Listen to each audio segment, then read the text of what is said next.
আসসালামু আলাইকুম প্রিয় বন্ধুরা, আমরা চাচা বারবিটা আপনাদের ভালোবাসা জানাইতে পারি না। অনেক কারণ এর মধ্যে আমাদের হয়ে গেছে। চাচা মারা গেছে, অনেক ইতিহাস নাই বলি আপনাদের মাঝে বলে দুঃখ বাড়ায় আর কি লাভ। তো আমরা দুই চাচা বারবিটা প্রায় এক সপ্তাহ পরে চলে আসলাম ছুটে। সাইপান আর আমি আপনাদের ভালোবাসা জানানোর জন্য।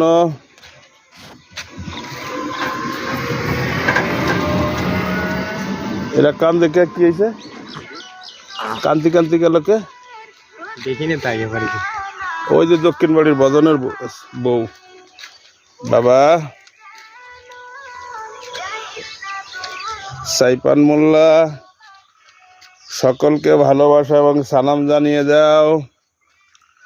আজকে 22শে ফেব্রুয়ারি 2026, 22 তারিখ শেষ পর্যায়ে যাবার পথে। চাচা বাড়িটা আপনাদের অনেক দিন পর আসলাম একটু সালাম জানাইতে। সকলে ভালো থাকবেন। আজকে রোজার 4টে চলে যাচ্ছে, শেষ মুহূর্তে আর হয়তো আধা ঘন্টা বাকি আছে, আজকের রোজাটা চলে যাবে। সকলে ভালো থাকবেন। খোদা হাফেজ। চাচা ভাতিজার তরফ থেকে খোদা হাফেজ।